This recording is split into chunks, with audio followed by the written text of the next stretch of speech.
수요 말씀 기도회 2024년 12월 18일 1세기 교회 이야기입니다. 22과 그리스도인들은 왜 핍박을 받았을까? 사회적 소외와 경제적 손실. 지난주까지 옆으로부터의 박해에 대해서 우리가 공부를 했습니다. 이렇게 주변에 있는 사람들이, 같이 사는 사람들이 현실 속에서 이제 박해를 하게 되면 사회적인 갈등이 있게 되죠. 그리고 이제 또 소외도 받게 됩니다. 그러한 일들은 곧 경제적인 손해로 연결이 되죠. 살기가 힘들어진다는 거죠. 1세기 그리스도인들이 믿는 것이 이제 특별하니까 이제 사람들로부터 이제 그 미움을 받고 또 그러다가 소외되니까 살아가기도 막막해지는 그런 경제적인 손실도 보게 되었다. 그래서 1세기 지중해 도시에 그리스도인들이 감수했던 일은 두 가지인데 사회적인 소외와 경제적인 손실이었다. 여러분, 오늘 이 시대에도 우리 기독교인들이 박해를 받지 않아서 그렇지, 만약 핍박받고 박해받으면 우리는 외톨이가 됩니다. 그리고 먹고 살기도 힘들게 돼요. 이제 그런 내용이 요한계시록에도 기록되어 있지 않습니까? 박해가 계속 쌓여가면서 그리고 로마 그 정권에까지 영향을 미치고, 그러면 이제 로마 제국 그 위로부터의 박해가 시작되죠. 이 옆으로부터의 박해는 주변에 같이 사는 이웃들로부터의 박해고, 위로부터 박해는 정권으로의 박해. 로마 제국이 이제 짐승 정부라고 해서 요한계시록에 이제 짐승이 나타나죠. 그들이 박해하는 것. 요한계시록은 이러한 1세기, 2세기의 박해 상황에 대해 앞으로 이런 일들이 다가올 것을 대비하라고 주신 말씀이죠. 그리고 이 요한계시록의 이 종말론에 관한 말씀이 오늘날 이 시대에도 똑같이 우리에게도 적용될 수 있는 그런 말씀인 것입니다. 요한계시록에 있는 그 계시록 18장 내용을 보면 이 바벨론 제국이라고 하는 별칭이 바벨론 제국인데 그건 로마를 말하는 것이죠. 로마의 패망이 이제 경제적인 측면에서 부각되고 있는 것을 보게 됩니다. 그리고 이제 당시 믿음을 가졌던 사람들이 짐승의 표 666이라고 요한계시록 13장에 나타나 있죠. 이걸 짐승표를 받지 못하면 매매를 못하게 한다. 이제 이런 기록이 성경에 기록된 것처럼 이 경제적인 손실이란 것이 박해의 한 중요한 부분이었다. 그렇게 우리가 알 수가 있습니다. 요한계시록의 독자들 1세기 교회 신자들이 감내해야 할 고난은 이처럼 정치적인 박해, 황제 숭배를 강요했죠. 그리고 사회적인 소외, 경제적인 핍박이 다각도로 이러한 핍박들이 있었다. 이것을 우리가 공부하는 것은 21세기의 오늘 그리스도인들, 현대 교인들은 어떤 핍박이 기다리고 있는가 생각해 보고자 1세기에 있었던 역사적인 사건을, 핍박의 사건을 우리가 돌이켜 보고 있는 것입니다. 그리고 그 1세기, 2세기의 당시 초기 교인들이 이 박해에 대해서 가졌던 태도가 있어요. 박해에 대한 그리스도인들의 태도. 그걸 살펴보면서 오늘 우리도 21세기에 만약 박해를 받는다면 우리는 어떤 태도를 가져야 될까 배울 수가 있겠죠. 그래서 한번 1세기 교인들은 어떤 박해를 맞이했을 때 어떤 자세를 가졌는가 살펴보고자 합니다. 참으로 특이한 것은 박해를 받아들이는 그리스도인들의 태도였다 하는 것입니다. 여러분, 당시 그리스도인들이 어떤 태도를 가졌을 것 같습니까? 살펴보겠습니다. 그리스도인이란 말이 죽기를 구하는 자들이라는 그런 어떤 또 다른 이름을 가졌다고 합니다. Death Seekers. 저들은 아주 죽기를 사모하는 자들이었다. 박해를 두려워하지 않을 뿐 아니라 순교를 최고의 영광으로 여겼다는 거예요. 순교를 최고의 영광으로 여겼다. 스데반 집사님과 같은 분들 순교의 반열 쓰면서 하늘을 우러러보며 하나님이 자신을 받아들이는 것을 바라보면서 영광스러운 죽음을 맞이하게 되죠. 오늘 이 시대 우리는 이 죽음에 대해서 그렇게 영광스럽게 생각하지를 못하고 있습니다. 1세기 기독교인들의 모습을 보면서 우리도 순교의 마음을 어느 정도 준비는 해야 되겠다는 생각이 들게 되었습니다. 당시 그리스도인들의 순교를 대하는 태도에 대한 외부 사람들의 기록이 남겨져 있어요. 그리스도인들이 순교를 어떻게 대했는가? 루시안이라고 하는 2세기 철학자, 풍자가 이 외부 사람입니다. 기독교인이 아니에요. 이 사람은 어떻게 봤는가? 기독교인들을 읽겠습니다. 그 가련한 사람들은 무엇보다 그들이 영원할 것이며 영원히 살리라는 것을 믿어 의심치 않았다. 그래서 그들은 죽음을 무시했고 자발적으로 체포되기도 했다. 그리고 프론토라고 하는 법률가는 이런 말을 했습니다. 그들은 죽음 이후의 삶에 대한 믿음으로, 그 믿음이 기만적인 믿음이죠. 이제 프론토라는 사람이 볼 때는 기만적인 믿음이지만 그리스도인들이 볼 때는 아주 확실한 믿음이죠. 그러한 믿음으로 고문도 경시했다라고 합니다. 이 법률을 따지는 사람인데 아마 그런 어떤 교도관이나 뭐 감옥 간수 뭐 이런 사람일 수도 있겠죠. 고문을 하기도 했던 모양이에요. 고문도 달게 받았던 모양입니다. 깜짝 놀랐겠죠. 자, 그리고 에픽테투스라고 하는 철학자는 죽음에 대한 그리스도인의 경멸을 보고 미쳤다고 말했다고 합니다. 그리스도인들이 죽음을 경멸했다, 무시했다고 합니다. 우리도 이런 믿음을 가질 수 있을까? 오늘날 우리 자신을 돌이켜보게 됩니다. 당시에 아마 1세기, 2세기 초기 기독교인들은 예수의 부활에 대해 아주 강렬한 확신을 가지고 있었던 것 같아요. 그러니까 바울의 순교, 베드로의 순교 이런 것을 들으면서 우리도 언젠간 순교해야 되겠다는 그런 강렬한 마음의 자세를 가지고 있었던 것이죠. 오늘날은 2000년 기독교가 지나가면서 이 순교에 대한 이야기가 잦아들게 되었어요. 그러나 그 제3시대 지대에 있는 또 타종교 국가에 있는 나라에서는 지금도 순교가 많이 일어나고 있습니다. 우리도 한국교회 또 미주한인교회 우리의 형편에서 우리도 언젠가는 이 순교에 대한 것도 한번 깊이 생각해 볼 필요가 있겠습니다. 이그나티우스의 편지, 이게 굉장히 중요한 건데요. 이 이그나티우스라는 사람은 누군가 한번 살펴보죠. 당시 그리스도인들이 쓴 글 중에서는 사도적 교부 가운데 한 명이었던 이 이그나티우스는 교부입니다. 그래서 godfather 교부라고 하죠. 이제 사도 다음 시대의 교부 시대라고 합니다. 그래서 이그나티우스가 쓴 편지가 순교에 대한 열정을 가장 극적으로 보여준다 그랬어요. 이그나티우스는 안디옥의 감독이었다고 합니다. 2세기 초반 안디옥의 감독. 그는 체포되어서 로마로 압송되던 중 7개의 편지를 쓰게 됩니다. 이그나티우스의 편지가 굉장히 유명한 편지니까 우리가 한 자료로서 우리 한번 읽어보도록 하겠습니다. 순교를 향한 자신의 단호한 열정과 결심을 확인했다. 그러면서 로마 교회가 자신을 위하여 구명운동을 벌임으로써 자신의 순교를 방해하지 말아달라며 편지를 쓴다. 놀라운 일이죠. 오늘날은 우리는 구명운동 한다고 제발 살려달라고 편지도 보내고 그러겠죠.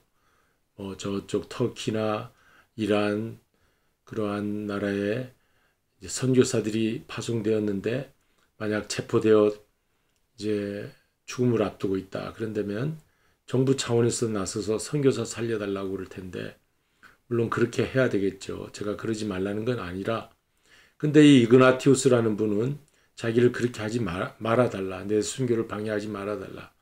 편지를 썼다고 합니다.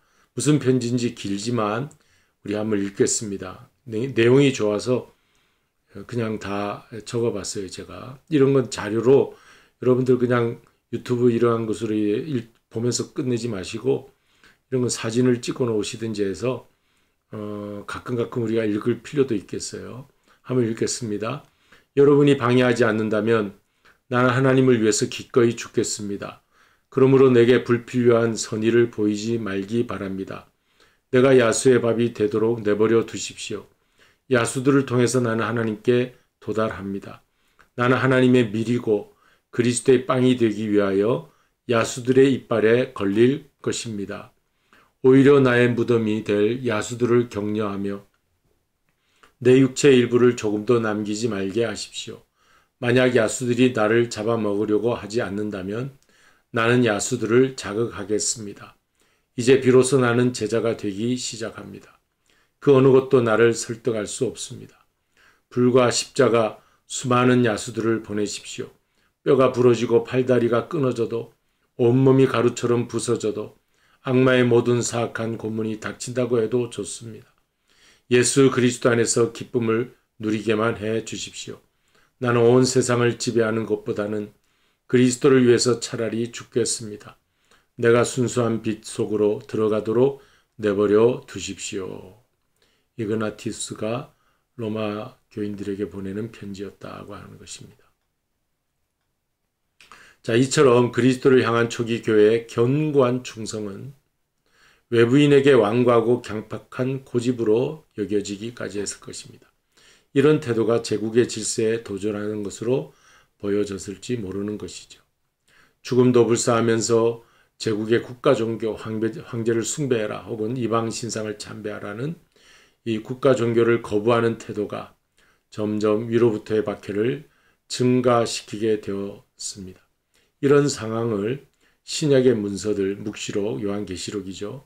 신약의 문서들이 강하게 표현하고 있으며 실제로 제자가 되기 위해서 십자가, 순교를 져야 한다는 사실을 강조하고 있습니다. 그래서 신약 문서 보면 제자가 되는 그 길을 강하게 말씀하고 있죠. 이제 복음서에서 특별히 그렇습니다. 바울 서신에서도 보면 바울이 자기가 관제 이제 주님 앞으로 갈 날이 얼마 남지 않다. 그런 이제 말을 디모데에게 남기는 것을 우리가 보게 됩니다. 자, 당시에 신약의 문서들은 예수님의 재림을 곧 기다리는 그러한 모습이었고, 그래서 순교를 가장 영광스러운 그러한 자리에 들어가는 것으로 그렇게 믿은 것이죠. 그런데 오늘날은 어떻습니까? 오늘의 교회는 제자됨의 대가를 가능한 한 부드럽게 완화하여 표현하려고 합니다.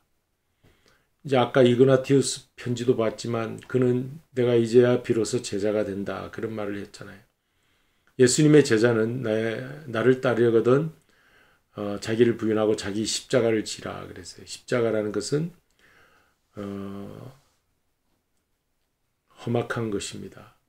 십자가는 우리 목걸이와 같은 그 십자가 목걸이 정도가 아니라 우리가 형틀에 못 박히고 창에 찔리는 피 흘리는 그러한 대가를 치르는 것을 말합니다. 근데 오늘날 교회는 어떻습니까? 부드럽게 완화하여 표현하죠. 왜냐하면 십자가를 지는 것이 너무 끔찍하고 힘들기 때문에. 그래서 오늘날 복음 선포는 십자가에 대한 설교도 최대한 피해갑니다. 우리가 마지막 때 주님을 끝까지 잘 충성하여 믿고 순교를 각오합시다. 이런 말을 피해간다는 거예요. 그리고 이제 성공복음, 우리가 이 땅에서 어떻게 성공하느냐 하는 그런 복음에 귀가 번쩍번쩍 뜨이고 이제 그런 것을 우리가 보게 됩니다. 그러면 교회가 약해져요. 교회가 굉장히 오늘날 약해졌죠. 세상으로부터도 조롱을 받는 교회가 되었습니다. 교회는 정말 강한 기관인데, 단체인데 세상이 조롱하는, 손가락질하는 그런 교회의 모습은 안타까울 뿐인 것이죠. 왜냐하면 우리가 약해졌기 때문에 그런 것입니다. 교회가 박해를 받을 때가 교회가 가장 강할 때였습니다. 교회가 언제 가장 약했냐면은 교회 은금이 많았을 때, 중세시대 때입니다. 중세시대 때는 은금이 많이 쌓여 있었어요. 교인들로부터 헌금을 하라고 그래가지고 성전을 건축한다 그래가지고 그 은금을 많이 쌓아뒀어요. 거대한 건물을 지었죠. 유럽에 가서 보면 그 건축물이 어마어마하고 참 전통적인 건축물, 예술 작품을 보면 대단합니다. 예술적으로는 어마어마한데 신앙적으로는 그것이 가장 암흑시대였어요. 그래서 가장 교회가 타락한 때였어요. 교황청이 타락을 했습니다. 그래서 종교개혁을 1517년 하게 된 것이죠. 종교개혁이 그래서 하게 된 것이에요. 자, 터툴리안이라고 하는 초대 교부는 순교자의 피를 먹고 교회는 자란다 그랬어요. 교회가 성장하려면 십자가가 있어야 됩니다. 교회가 자라려면 순교, 피 흘리는 희생이 있어야 돼요. 그렇지 않고 이상하게 교회가 자라 있는 것은 그것은 잘못 성장한 거예요. 교회 성장이라고 하는 것이 잘못된 성장이에요. 그러니까 우리가 교회 성장도 기복적인 그러한 것을 추구하면 이렇게 교회도 커집니다. 그러나 그것이 바른 성장은 아니에요. 교회 성장의 그 이야기를 할 때 우리가 좀 조심해야 되는데 그게 십자가와 순교의 피가 흐르면서 교회가 성장해야 예수님의 참된 제자의 교회가 될 줄로 믿습니다. 우리가 이런 1세기 교회의 모습을 잠시 생각해 봤어요. 왜? 우리는 한번 이런 것을 깊이 생각해야 됩니다. 도전받아야 됩니다. 오늘날 현대 교회의 신앙 모습이 다 바른 것은 아니에요. 그러니까 우리 자신의 모습도 돌이켜보고 마지막 때 주님이 오실 날 나의 신앙은 어떠한가 점검해 보려고 이런 공부를 하고 있습니다. 그래서 우리에게 신앙적인 유익이 되면 좋겠습니다. 복음성과 십자가의 전달자 함께 나눕니다.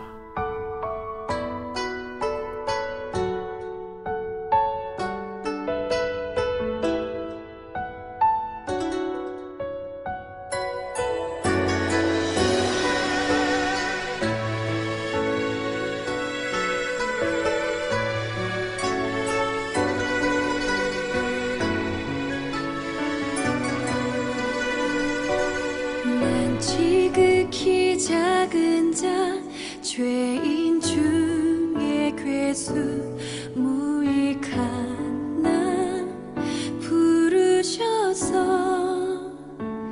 간절한 기대와 소망 부끄럽지 않게 십자가 전게 하셨네. 어디든지 가리라 주 위에 서라면 나는 전하리 그 십자가 내 몸에 밴 십자가 그 보혈의 향기 온 세상 채울 때까지 주를 위해 죽어도 주를 위해 사나 죽으나 난 주의 것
십자가 전폐하셨네. 내 사랑 나의 십자가.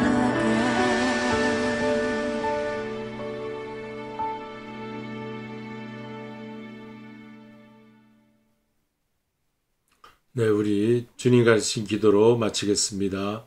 하늘에 계신 우리 아버지여, 이름이 거룩히 여김을 받으시오며 나라에 임하옵시며 뜻이 하늘에서 이룬 것 같이 땅에서도 이루어지이다.